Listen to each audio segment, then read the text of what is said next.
Buen día. Bueno, espero que estén todos bien. Bienvenidos a esta clase.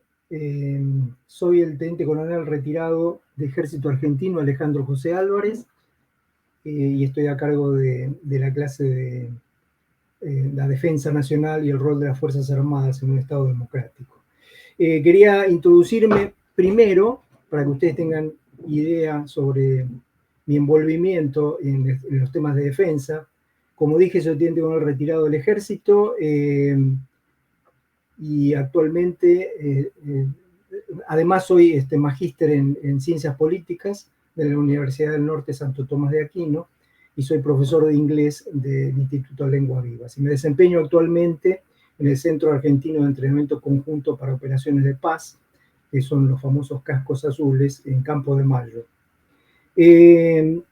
Respecto de mi carrera, siendo breve, me focalicé en la parte de las operaciones de paz y tuve la oportunidad de estar en 4 escenarios de conflicto.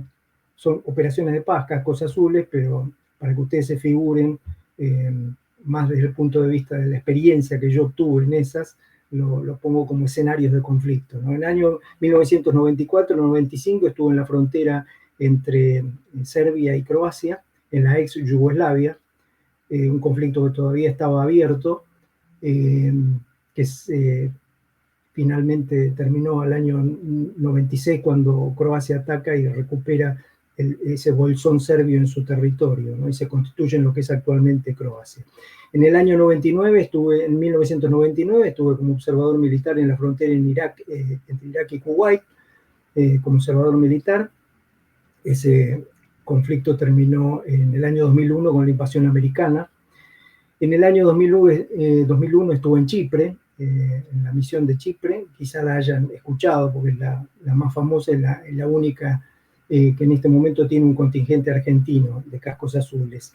Y en el año 2004 estuve en Ruanda, Burundi, como parte de los equipos de entrenamiento internacionales de Naciones Unidas para la transformación de una misión que era de la misión de paz, que era de la Unión Africana, en una misión de Naciones Unidas. ¿Sí? En el año, a partir basado en esa experiencia, apliqué para una posición en Naciones Unidas en Nueva York, la cual logré, y en el año 2007 fue a Naciones Unidas a Nueva York como parte del Departamento de Operaciones de Paz, específicamente en el Servicio de Generación de Fuerzas, y yo tenía a cargo, como oficial de personal militar, constituir, entre otras misiones, el reporte mensual sobre el despliegue total de personal militar y policial también en operaciones de paz. Me retiré del ejército en el año 2010 y continué sirviendo en Naciones Unidas como civil en la misma posición. Naciones Unidas tiene esa flexibilidad con respecto a los puestos. Posteriormente me retiré de Naciones Unidas, volví a la Argentina, continué con mis estudios de inglés, recibí de profesor y, como les dije, estoy actualmente trabajando en el Centro Argentino de Entrenamiento para Operaciones de Paz en Campo de Mayo.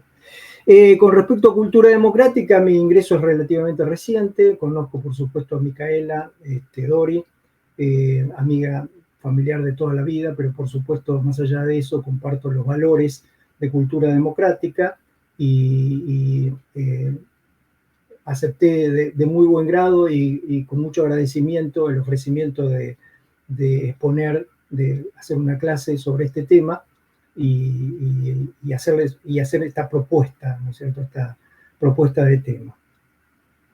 Lo voy a hacer, por supuesto, la defensa nacional y el rol de las Fuerzas Armadas son temas extensísimos. Sobre eso he hecho un compendio, lo más interesante que pueda exponerse en una clase breve como esta, y aparte hacerlo desde el punto de vista de cultura democrática, ¿no? Resaltar los valores de defensa de la democracia republicana, y también, por supuesto, en el contexto de asedio que están recibiendo en este momento las democracias en general y las repúblicas, ¿sí? Y también hacerlo de una visión de liderazgo humanista, que es lo que en definitiva es en definitiva el enfoque que tiene cultura democrática. Bien, yendo al tema, entonces, entrando al tema de la defensa o la defensa nacional, ambos términos, voy a utilizar ambos términos en forma intercambiable. Podemos decir que la defensa, extraído, digamos, como digo, sobre un tema extensísimo, yo en el trabajo escrito he reducido mucho esa amplia gama de temario que uno puede tener, y en esta clase lo voy a hacer aún más, pero espero resaltar aquellos aspectos más importantes, ¿no? Que yo considero más importantes, por lo menos en esta primera clase y en este primer escrito. Podemos decir Estado, pero atañe a toda la sociedad en su conjunto. Es decir, lo dice en el artículo 6 de los principios básicos del título 1 de la Ley de Defensa Nacional, lo dice claramente, es un derecho y un deber de todos los ciudadanos. Ambos conceptos, derecho y deber, son muy significativos, se puede estar hablando mucho sobre eso, pero en definitiva, lo que quiero decir con esto es que, descartando desde el principio que la defensa nacional no es un tema de las Fuerzas Armadas, no es un tema de especialistas, no es algo que no toque a la realidad diaria de cada ciudadano. Por el contrario, es un tema que atañe a la sociedad en su conjunto. Por lo tanto, es algo que hace a nuestra vida diaria. Tenemos que sentirlo de esa manera. Las Fuerzas Armadas, por otra parte, son el instrumento militar de la defensa nacional, pero no son el único, ¿sí? Por lo tanto, en el concepto de defensa nacional entran todas las fuerzas que concurren hacia la defensa nacional. Las Fuerzas Armadas son solamente el instrumento militar de la defensa nacional. Ahora, yendo a la parte del marco normativo, tenemos la Ley de Defensa Nacional, la Ley 23.554, que es del año 1988, y tenemos la Ley de Seguridad Interior, la 24.059, que es de 1991.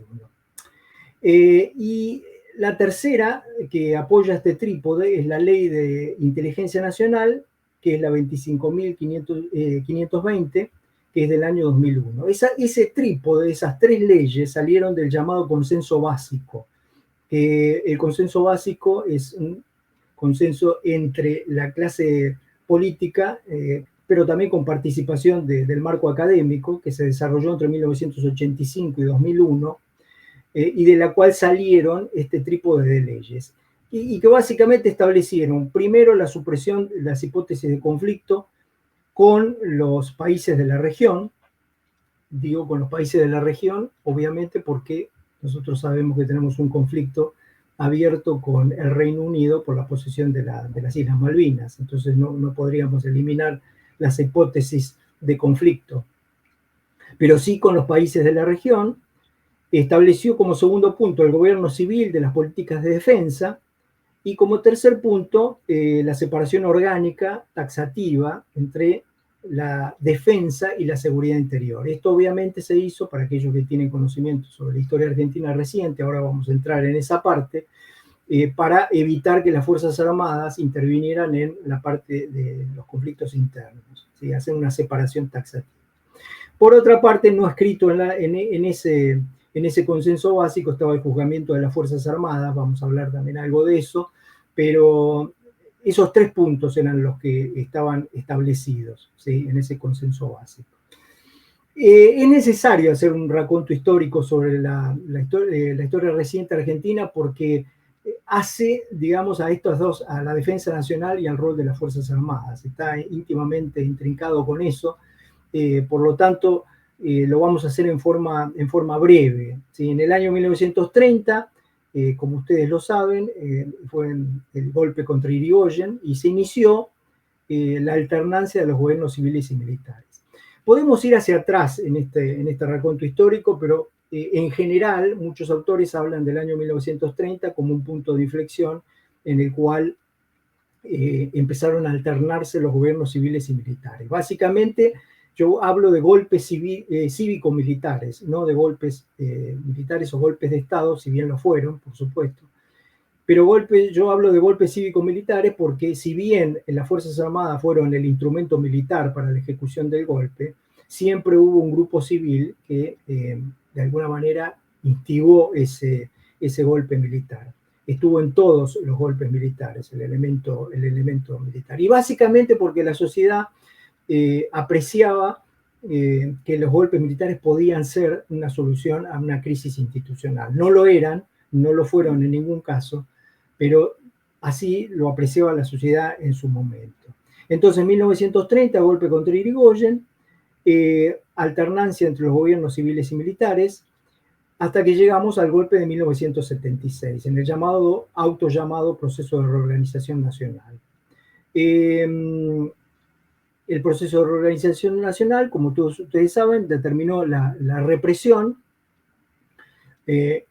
Algunos hablan de guerra contra la subversión, ¿sí?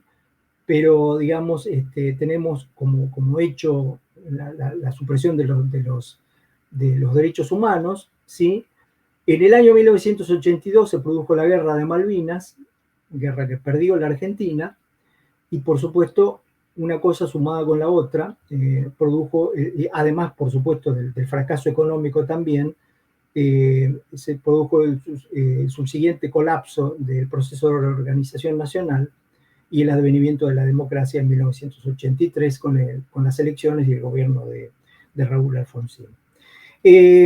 Luego de eso hubo otros episodios. En el año 1987 fue el movimiento Cara Pintada de Aldo Rico, en el año 1990 fue el de Seineldín, y también en el año 1989, es decir, entre esos dos golpes, fue el ataque de La Tablada por parte del movimiento Todos por la Patria, del movimiento izquierdista Todos por la Patria, en el año 1989. De todas maneras, la democracia se consolidó y más que nada lo que quiero transmitir es que la sociedad en su conjunto aceptó que los golpes militares ya no eran la solución a las crisis institucionales. ¿Sí? Y por otra parte, digamos, las Fuerzas Armadas también aceptaron que ya no había lugar para aceptar, digamos, los cantos de sirena, es decir, el grupo civil que venía a pedir la intervención de las Fuerzas Armadas. Es decir que ahora tenemos más de 40 años de democracia y esto es un capítulo cerrado, podríamos decir. Nadie hace futurología, pero es un capítulo cerrado para la Argentina, que ha entendido que la democracia tiene que dar las respuestas. Por más que hasta ahora haya tenido más deudas más debe que haber, ¿sí? Es la que tiene que dar las respuestas. Bien, respecto del gobierno civil, de la política de defensa, en los 13 aspectos que mencioné respecto del consenso básico del año 1985 hasta el 2001, como le dije, fue la separación estricta entre la defensa, el concepto de defensa nacional y la seguridad interior y el juzgamiento de las Fuerzas Armadas, que es un proceso que aún no terminó. Comenzó y con el juzgamiento de las Fuerzas Armadas, la cúpula de las Fuerzas Armadas, pero de ahí bajó a los niveles inferiores y eso es un proceso que aún no ha terminado. Hablemos un poco de las consecuencias de esto. La ley de defensa, en principio, quería mencionar que está desactualizada. La ley de defensa, primero el consenso básico estuvo muy discutido en su momento, volvió a ser discutido en la década del 90 y actualmente está sobre revisión. Pero fundamentalmente, si ustedes se fijan, la ley de defensa es del año 1988. En el año 1989 se produce un punto de inflexión importantísimo, que es la caída del muro de Berlín, que significó simbólicamente el final de la Guerra Fría. La Guerra Fría fue todo un proceso desde el final de la Segunda Guerra Mundial hasta el año 1989, con la caída del muro de Berlín, en la cual las dos potencias predominantes, la Unión Soviética en ese momento y Estados Unidos, ¿sí?, lucharon en la Guerra Fría, pero en terceros países para evitar la conflagración mundial atómica entre ellos. ¿Sí? Bien, como digo, en el año 1989 se produce un punto de inflexión, ¿sí? Y la ley de defensa argentina es anterior a ese punto de inflexión. Por lo tanto, no incluye, no está pensada básicamente, poder decir, para el escenario de Guerra Fría, sin incluir todo lo que sucedió después de eso, como lo que se denomina actualmente como amenazas emergentes. o nuevas amenazas, ¿sí? Otra consecuencia fue la desaparición del léxico de defensa o de defensa nacional, no solamente de la dirigencia, sino de la sociedad en su conjunto. Es decir, prácticamente nadie hablaba de la defensa nacional. Era mala palabra hablar de defensa nacional, ¿sí? Porque remitía a los fantasmas del pasado y por lo tanto no se hablaba de eso. Y la otra fue la asignación de presupuesto, ¿sí? Por supuesto que al no mencionar algo es como si no existiera, ¿sí? Y por lo tanto ello lleva al juzgamiento, digamos, de la existencia misma, ¿no? ¿Para qué va a existir una política de defensa nacional si no la hay y no pasa nada? El país sigue funcionando de la misma manera. No es así, pero digamos, eso fue una consecuencia concreta. Y la otra fue, por supuesto, la asignación de presupuesto, ¿sí? Vamos a detallar este tema del presupuesto porque es importantísimo. Podemos claramente decir que en el año 2003 la Argentina, el presupuesto de defensa era el más bajo de la historia, el 0,47% del Producto Bruto Interno. Se calcula sobre el Producto Bruto Interno y fue el más bajo de toda su historia con el 0,47. Pero además, sobre una muestra de 150 países, en las Naciones Unidas existen 193 países, ocupó el puesto noveno de los que menos invirtieron en defensa nacional. Desde 1989 invierte menos del 2% y desde 2004 invierte la Argentina menos del 1%. Vuelvo a repetir que en el año 2023 fue el punto más bajo con el 0,47%. Es decir, que históricamente la Argentina viene invirtiendo en defensa prácticamente nada, por lo menos comparado con el resto de los países, ¿sí? Bien, sobre todos los aspectos que hace la defensa nacional, voy a focalizar una propuesta de defensa nacional en los siguientes puntos. La defensa nacional tiene que partir de un marco de integración internacional que responde a la pregunta con quién y de qué manera se va a relacionar la Argentina. Y por supuesto acá entra en contacto directo con los valores de cultura democrática, ¿sí?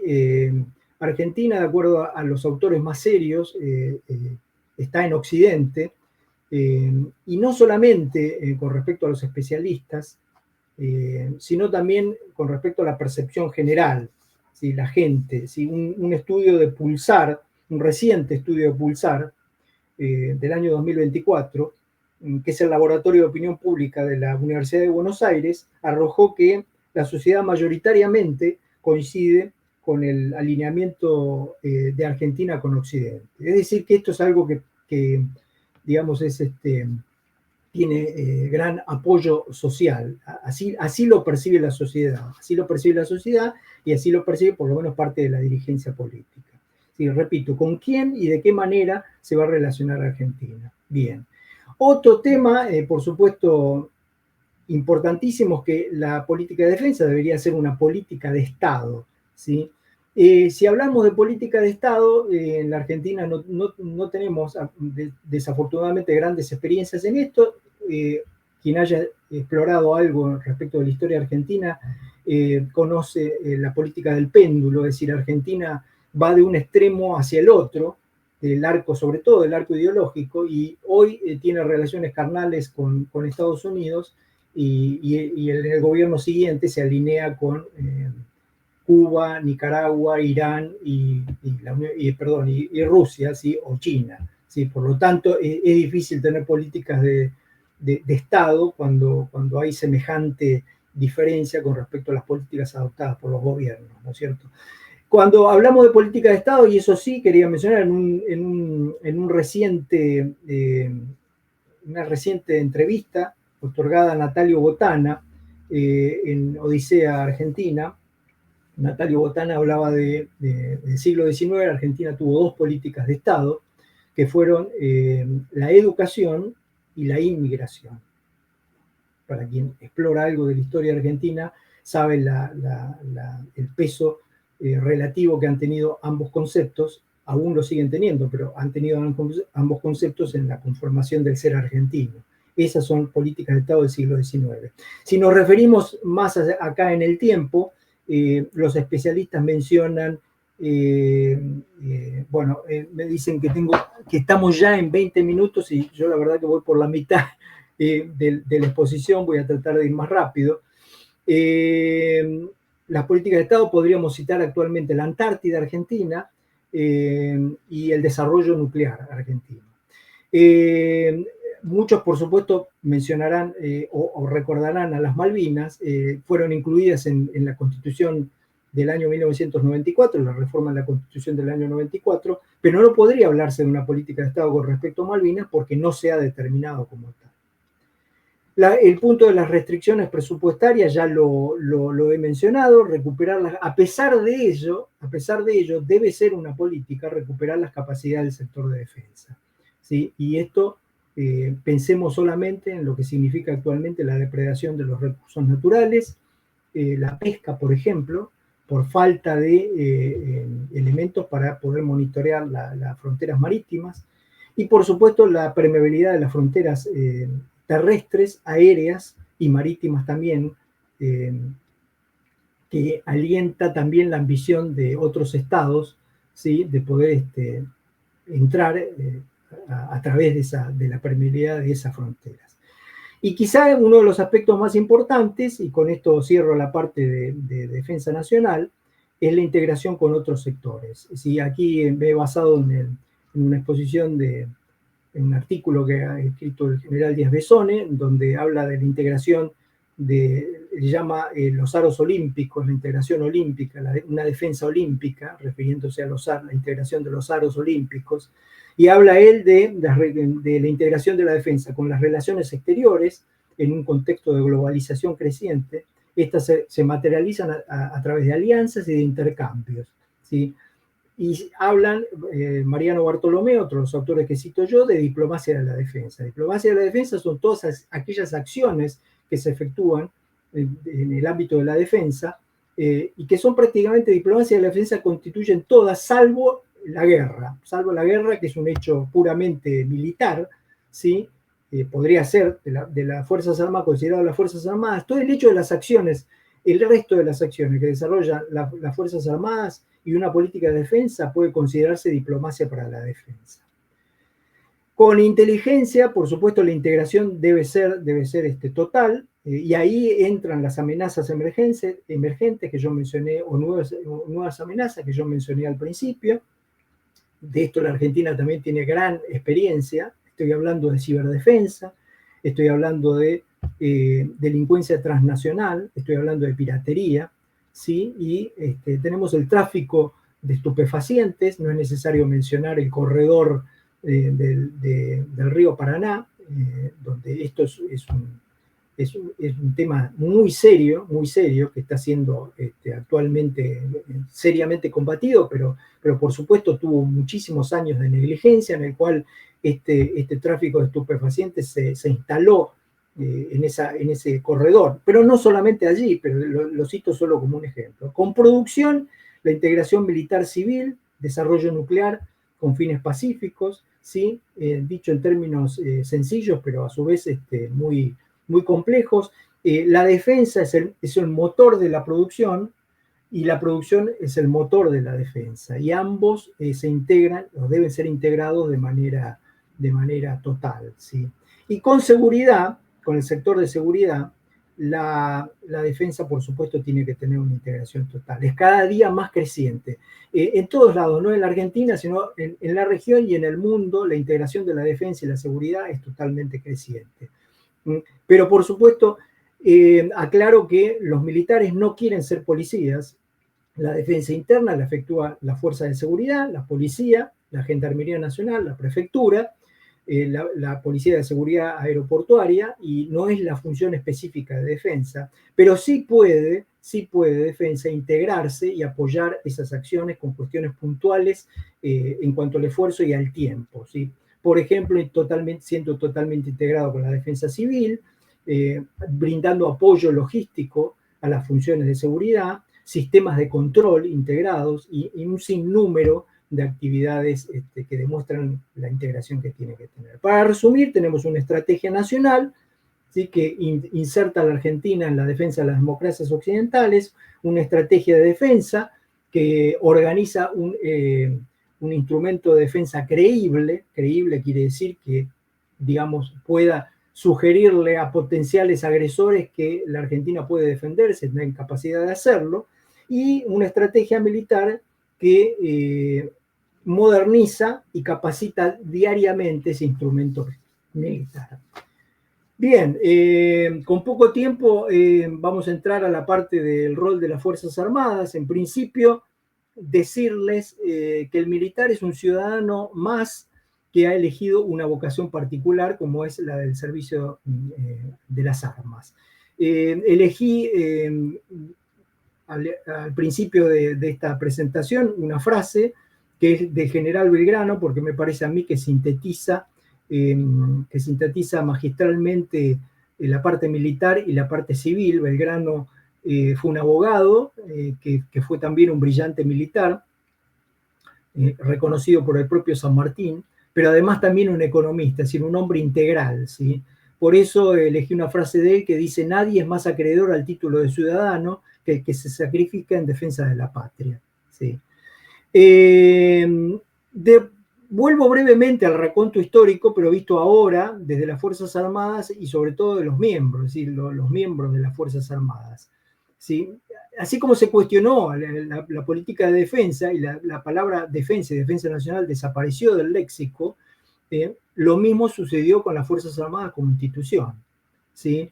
Los golpes cívico-militares fueron decididos por las cúpulas, no por las Fuerzas Armadas en su conjunto, pues las Fuerzas Armadas son instituciones jerárquicas, ¿sí?, que necesitan de la obediencia para poder funcionar y brindar el servicio que brindan a la patria, ¿sí? Por lo tanto, digamos, no podrían haber tenido una opinión positiva o negativa sobre los golpes militares, pero evidentemente no participaron en las decisiones, ¿sí? Por otra parte, la mentalidad colectiva de esa época, ya la mencioné, era la de recurrir a los golpes militares sobre, digamos, como supuestas soluciones a los problemas institucionales argentinos. Pero lo cierto fue que en cada golpe militar y en su sucesivo fracaso, desde todo punto de vista, las Fuerzas Armadas sufrieron las consecuencias de eso, ¿sí? Como dije, digamos, el último golpe militar ya fue, digamos, el más duro para las Fuerzas Armadas, y digamos, afectó más a las Fuerzas Armadas como tal, además de, por supuesto, que englobó también el fracaso de las Malvinas, la guerra de las Malvinas, la derrota de la guerra de las Malvinas, y el no reconocimiento a las tropas que regresaron, digamos, después de eso. Hecho que, por supuesto, ahora está en revisión y existe un proceso de reconocimiento de eso, pero en su momento fue muy duro, a su regreso, el regreso de las tropas, con una falta de reconocimiento por parte de la sociedad en su conjunto, ¿no? Las Fuerzas Armadas tienen que tener una misión, tienen que tenerla, por supuesto. Uno puede decir, bueno, pero está puesto en la ley de defensa, que dice: son el instrumento de la defensa nacional y se integran con sus medios humanos y materiales orgánicamente estructurados para posibilitar su empleo en forma disuasiva y efectiva contra las agresiones que sufre el país. Bueno, está puesto ahí. Pero las Fuerzas Armadas, los miembros de las Fuerzas Armadas no derivan su etos, no derivan su servicio de un texto, ninguna institución lo hace, lo deriva del reconocimiento a su sacrificio, ¿sí? Por lo tanto, digamos, eso es lo más importante. Y ha habido, como consecuencia de lo que yo he mencionado, una infravaloración que se ha transformado en dos palabritas a las cuales yo, por supuesto, no adhiero, pero las quiero mencionar, que fueron invisibilización y ninguneo, ¿sí? Dos palabras que tienen connotación muy negativa. La invisibilización es, digamos, hacer que una institución no existe, y por lo tanto, si no existe, su existencia misma está puesta en discusión y probablemente puedan desaparecer, sí, y la sociedad que siga en su conjunto. Estamos ya en 30 minutos, pero yo la verdad que necesito exponer algunas cositas más. Bien, la mayoría de los países en cuanto a defensa prácticamente han desarrollado los dos, se han desarrollado su economía en forma conjunta con las Fuerzas Armadas. Esa ha sido la característica. Es decir, no han crecido económicamente y luego se han dedicado a hacer unas Fuerzas Armadas poderosas, sino que las Fuerzas Armadas han crecido junto con la economía del país. De hecho, como dije, han sido el motor uno del otro, ¿no? El segundo aspecto es el de recuperar la voz, que quiero mencionar. La opinión institucional, eso significa la opinión institucional con respecto a la marcha del país, ¿sí? Como lo hacen todos los sectores, el campo, la industria, la iglesia, las fuerzas del trabajo, opinan sobre la marcha del país en forma institucional, sin ninguna adscripción partidaria, ¿no? Y por último, mencionar el profesionalismo, es decir, el profesionalismo es no solamente ser profesionales en la actividad, sino no adherir a ningún proyecto partidista, que ha sido una de las características también, lamentablemente, Argentina ha tenido en el pasado reciente intentos de cooptación por parte de nuestras Fuerzas Armadas, por parte de determinadas ideologías políticas, y las Fuerzas Armadas no han aceptado de ninguna manera, manteniéndose profesionales, y esto quizás ha sido uno de los servicios más importantes que ha dado a la democracia y a la república. Sí, con eso voy a ir cerrando este mensaje para un liderazgo humanista, colocar a las Fuerzas Armadas a la vanguardia de la defensa de la democracia republicana, engravado en lo que nosotros entendemos como Occidente, ¿sí? La conformación de equipos de trabajo, hombres y mujeres, militares y civiles, ¿sí? Que puedan aportar su experiencia en este sentido, un liderazgo experto en gestión de defensa, que es lo que necesitan, más la parte técnica es muy importante, y la integración a un marco de referencia internacional, regional y por supuesto nacional. ¿Sí? Hay tres conceptos que están íntimamente relacionados y se habla en el día de hoy, que son defensa, resolución de conflictos y fuerzas armadas.